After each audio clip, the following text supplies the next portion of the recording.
All right, West Virginia fans, takedowns, throwbacks, tournament resume. A lot to get to tonight on the Jersey Ear Show. We have news about basketball, news to react to about the wrestling team, and then the baseball team is getting ready to get started in just a few days. So wanted to touch on them a little bit as well. So let's get into it. Before we do, if you're a West Virginia fan, please remember to like and subscribe to Jersey Ear. We really appreciate all the support. With that being said, let's get into tonight's show.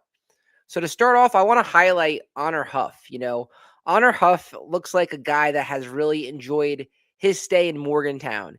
He's only been here for, a few months, but he's really made the most of his time in West Virginia, and he's been super fun to watch. I think when the game's on the line, you like having the ball in his hands, and he just seems like a guy that's really embracing his role on the West Virginia Mountaineer team. And I just want to say this is one of the positives, in my opinion, about the transfer portal. You get a guy that was underrated out of high school, made a name for himself at a lower level, and then gets to live out a huge goal of his, I'm sure, to play power basketball in a power conference. And he's really making the most of the opportunity. I want to highlight him tonight because of the post-game interview that he had after the game on Tuesday night. He says some really good things about the West Virginia crowd and his teammates, and it just shows the type of player that he is and the type of player he is off the court. And I think as West Virginia fans and as college sports fans in general, there is a disconnect to players a lot of times, especially nowadays. It's hard for the fans and the players to have a strong relationship because we know it's very transactional, and we know these guys will only be on campus for a few months. But this is one of the things that I think really shows the type of person he is. So I just wanted to highlight this, talk about this, and then we'll move on. So this is Honor Huff the other night after the game versus Kansas State. Before I answer, I'm sorry. I just want to say thank you to you guys and the fans who came out today. I know it's, kind of bad outside, obviously, with the weather. So to see, the fans come, you guys come and show y'all support is big time. And I also want to say, this is the best friend I ever played with. We joke about it all the time, but I think sometimes he gets underappreciated and what he does and what he brings to the table night in and night out. It's not a day he doesn't do what he's supposed to do in his job as our leader, and I appreciate that. And this guy right here steps up whenever we need him, no matter what. He's having a good game or a bad game. Sorry, just had to put that out there. So you see there, first off, he thanks the media, and those guys work hard. The beat reporters, they're working crazy hours to cover the teams that we love. So we appreciate the work that they do. So he mentions them and he thanks the fans, which is awesome, because at the end of the day, there would be no NIL, there would be no Mountaineers if it wasn't for the fans showing up and sitting in the seats, even on cold nights. So West Virginia is undefeated at home this season, and obviously a huge part of that is because of fan support. So I just think it's really cool that he mentioned the media and he mentioned the fans to start off. And then he also takes the shine off of him a little bit, and he talks about Jasper Floyd and Trayson Eaglestaff, that there are players on the team that have had their moments, but they are also players on the team that have struggled at times. And I think it's awesome that he highlights them as well. And it just, again, it shows the type of player and the person he is. So I think it was really refreshing to hear that from him after the game. So shout out to Honor Huff. I love watching him play. He's absolutely electric. And I really hope that he enjoys his time in Morgantown because he's really been fun to watch for the West Virginia Mountaineers. All right, let's get into some business now, though. So West Virginia right now, the calendar is going to change soon and get into February. And February is really the make or break month for the tournament, right? There's a huge amount of opportunities for West Virginia to get in here. And I want to break down first where we stand in the Big 12 rankings and the Big 12 standings. So you can see right now, West Virginia is currently 8th in the Big 12. A lot of people are projecting that only 7 teams from the Big 12 are going to make the tournament. So West Virginia right now is very much so on the outside looking in, but it's nice to be in the top half of this conference. A lot of people in the nation think that this is one of the top conferences in the entire country. So to see us at the top half is definitely an encouraging sign when you have a first-year head coach, the fourth coach in the last 4 years. So I think it's very encouraging.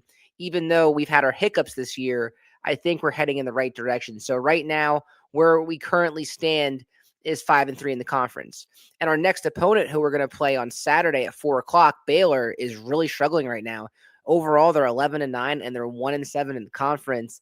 This is another one of those games that you absolutely have to get if you want to be taken seriously and keep making noise about possibly making the NCAA tournament. So Saturday's game versus Baylor, in my opinion, is a must win if West Virginia wants to keep this momentum going and possibly make the tournament.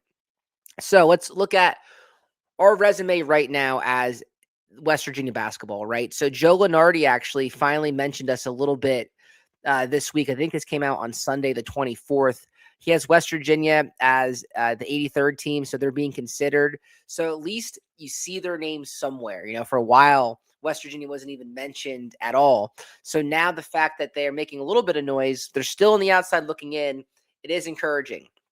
Now let's look at the games that we've played so far. So you see in the quad one, Clemson, Ohio State, Iowa State, Kansas, Houston, and Arizona. You're 1-5 in quad one games. Man, that Ohio State game, if we would have got that one, that would have been absolutely huge. Same with the Clemson game. If you get those games, you have 3 quad one wins. You'd be sitting in a lot different position. You'd be probably at least a bubble team at this point, in my opinion, if you get those wins. So you can't dwell on them. You have to move forward. But as a fan channel, you can't help to think, man, what would have those wins have done for the West Virginia Mountaineers? Then you look at the quad two. So you have 2 losses. You have the Xavier and Wake Forest games, but then you have wins over Cincinnati and Arizona State. And then quad 3, you're perfect 3-0, and you're a perfect 8-0 in quad 4. So there's going to be a lot of opportunities coming up for more quad 2 and quad 1 opportunities if you look here, right? So it starts Saturday at Baylor. We mentioned Baylor's 1-7 in the league. They just lost to Cincinnati this past week. So this is a very winnable game for West Virginia at home to get a quad 2 victory.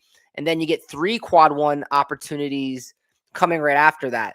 Cincinnati, a team that you've already beaten this year, but you have to go on the road. So we'll see how that plays out. You get a very good Texas Tech team. And we mentioned so many times that Grant McCasland coached with Ross Hodge. So that's going to be an opportunity to possibly get a big one at home. You already knocked off Kansas this year at home. Can you steal another one? That would be absolutely huge for West Virginia's resume. And then you get a UCF team who a lot of people are high on and a lot of people currently have in the tournament. So that's a massive game. You can open up a lot of eyes in that one if you can knock off UCF. And then your last quad 3 game as it stands right now would be Utah. And then the last little bit, another 3 game stretch versus quad 1s, TCU, Oklahoma State, and BYU. And then you have quad 2, Kansas State and UCF. So again, a lot of opportunities for West Virginia with the rest of the schedule. I think the biggest thing is you have to continue to take care of business at home, beat the teams that you are supposed to beat, and then maybe knock off a team that you're not supposed to with the chances that you have here. So it's definitely exciting. This team, at least at this point, has given us a reason to watch this late into the season. And let's see what this team can do with the opportunity that they're given. So with that being said, though, there are some concerns with this team. And I think if you're watching this channel, you know the concerns that I have as well. The biggest thing that I'm seeing with this team is the slow starts. 3 games in a row now, the West Virginia Mountaineers have started the game slow.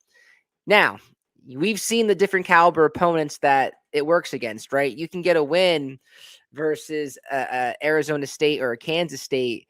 When you play a team like Arizona, who's ranked number 1 in the nation, that's just not going to fly. You have absolutely no shot if you get off to a slow start against them. You have to start fast, take your punches, and then see what happens at the end of the game. You have to try to keep it as close as you can until the final few minutes. And that was not the case versus Arizona. That was not the case versus Iowa State or Houston. So the slow starts definitely concern me. If this team wants to make the next step and get on the bubble and get into the tournament possibly, they got to start faster. And overall, the offensive production and the consistent offensive play has just been down this year, quite frankly. And it's probably for a few things. I think that we're lacking a true presence down low. I think Chance Moore is the one guy that can get to the rim. But other than that, you're looking at a lot of outside shots. So that's been really challenging. Ross Hodge and the way that they play this season just seems like they want to take as much of the shot clock off as they can and then score. So they're really going to slow the pace of the game down where other teams want to go fast. So that might be another reason why we're not lighting it up offensively. And then the other thing that's just a little concerning so far is just the number of scoring droughts that West Virginia has had this year. There's a lot of times we watch a game and it's like, man, it's 7 or 8 minutes and we haven't scored a bucket. And that's definitely concerning moving forward. We watched the game the other night. I believe it was the first media timeout. West Virginia didn't have any points. The other day versus Arizona, I think West Virginia had like 5 points and there was like 8 minutes left in the first half. You can't have scoring droughts like that and be taken seriously and knock off teams that you're not supposed to. So they have to improve in those areas. And then you just see the numbers that are here: points per game, 16th in the Big 12, field goal percentage 15th, free throw percentage 14th, and assists per game 16th. So again, sometimes the offense looks a little choppy. There's a lot of standing around. We're not really facilitating. We're not getting the assists. So it needs to improve quickly as West Virginia tries to get more quad 1 and quad 2 wins moving forward with the rest of the schedule. All right, let's switch over to some wrestling. A lot to take from wrestling recently. So this came out today. It's the top 33 coaches poll that came out, and you can see the guys that are ranked. We have 6 wrestlers out of the 10 available weight classes. Jet Strickenberger ranked 8th. So if he finished 8th in the NCAAs, he would be All-American status. So that would be absolutely great for the program. Gunnar Andrick, a guy we've talked about a ton on this show, true freshman from Point Pleasant, West Virginia, really making some noise this year, ranked 19th. Ty Waters, the 2024 All-American, who's back from injury this year, is ranked 4th. He was number 1 at one point in some other rankings. So let's see if Ty can continue the tear that he's been on, especially as we make our way towards February and March. Brody Connolly, just an absolute hammer on top, has had some big clutch wins. Really love watching that guy wrestle. He's ranked 13th. Ian Bush is 20th. A guy had a nice win over Brian Saldano versus Oklahoma just a few weeks ago. And then Rune Lawrence, who picked up a huge win versus Oklahoma as well. He's a 4-time Pennsylvania state champion. He has 4 years of eligibility, including this year. So excited to see what he can do in the postseason. So some nice solid rankings in the first coaches poll of the season for these guys. And it's going to be fun to watch them wrestle the rest of the season. Now, the last time out, the team, they had a very nice win over number 23, Wyoming. Wyoming is a Big 12 opponent in wrestling, and this was a really nice win for West Virginia that had the Beauty and the Beast competition. So for those who don't know, the gymnastics team and the wrestling team, they compete side by side, taking turns competing, and it's a really cool event. It's a really cool chance for both programs to get exposure. So West Virginia did some really good things in this one. Jordan Titus got a win, and Jordan Titus has been battling this year. He's had some ups and downs, but it's nice to see him get a win. TJ Langley continues to be in the lineup, but he dropped an 11-1 major decision. Ty Waters gets the tech fall. Sean Taylor gave up a major decision. And then Michael Baldwin at 174 had a huge win over Riley Davis, who was ranked 28th, and it was 3-2. And it was actually Michael Baldwin's debut for the West Virginia Mountaineers. So for those who don't know who Michael Baldwin is, he's a freshman this year. He's from Saginaw, Michigan. He's a 2025 Michigan high school state champion, which is really impressive because Michigan is a very strong wrestling state, in my opinion. And he placed 3rd at Michigan State's the year before. So the fact that he's a true freshman getting experience in the varsity lineup for West Virginia is a great opportunity for him and his wrestling growth in his career because, these guys in the lineup aren't going to be there forever. So it's nice to see that we have some depth on the team in case guys go down. So nice win for Michael Baldwin. Congratulations on winning your debut. Ian Bush wrestled tough against a guy that was ranked 10th in the nation. He lost 9-4. Brock Keller loses by major decision. And then Jet Strickenberger continues to do what he does. He gets the major decision. And then Gunnar Andrick guts out a tough one, 5-4. So West Virginia wins that one 21-15.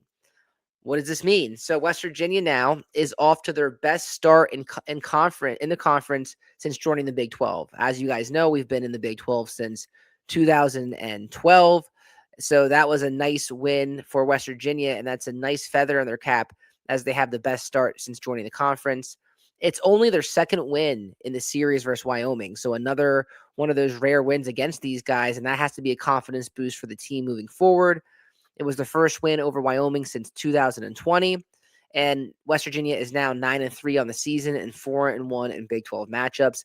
And they have some nice wins this season. You talk about wins over Princeton, wins over Arizona State, wins over Oklahoma, wins over Wyoming. So I said before the season that I thought the wrestling team was a program on the rise, and they've really done a nice job this season. I mean, they could really be 10-2 right now. It was such a close match with Pitt, so the competition is going to get really tough the next few matches. But it should be interesting to see how these guys finish out, and when they go to the conference tournament and they get to NCAA, it should be fun. And then up next for West Virginia wrestling is going to be a matchup versus Missouri next Friday. So West Virginia will have a little bit of a layoff to get healthy and to get their minds right before they hit the end of the schedule. And Missouri is a very, very good wrestling team, guys. If you look at the matchups here, there should be a really fun one. Number 16 versus number 9 at 125. Gunnar Andrick should be a favorite against Gage Walker at 133. Jordan Titus, guy who's been battling, can he beat a ranked guy? And Seltzer, that should be a fun one. And then, if you look at 149 and down, Missouri has ranked guys all over the lineup. You have Teague Travis, Max Mayfield, Cam Steed, Aiden Sinclair, and Bates. You're talking about guys that are ranked inside, the top 20 and a lot of times inside the top 16. So they're going to be favored in a lot of weights. But West Virginia, if they have a chance to get this one, they probably need to get 125. They probably need to get 133, 141. Obviously 157 with Waters. Maybe he can get some bonus there. And then, 174 and 197. Can you flip those matches and beat some guys that are more highly ranked than you? And West Virginia should have plenty of motivation in this one because it's senior day, right? It's for some of these guys, it's the last time that they're going to step foot inside the Hope Coliseum in a West Virginia singlet. So that definitely means something. So this one should be fun. It's the last time you guys get a chance to see West Virginia at home this season. So if you're a Mountaineer wrestling fan, definitely try to get out there and see the West Virginia wrestling team because they deserve it. And they're off again to a great start in the Big 12. All right, let's move on to baseball. So hopefully, with baseball, warm weather starts coming in, living in Jersey. And I'm sure if you're living in West Virginia, wherever you're from, you probably have a major cold front coming right now. So hopefully the baseball brings warmer weather. So I'm excited to watch the baseball team this year. I've been following them over the last few years, but now to finally have a show and talk about it should be fun. And this team deserves the coverage. They deserve the fanfare that they're getting because they're one of the best teams, if not the best team on campus right now, besides like the rifle team, right? So hopefully they can continue the trend that they've been going in because they're on the doorstep of Omaha.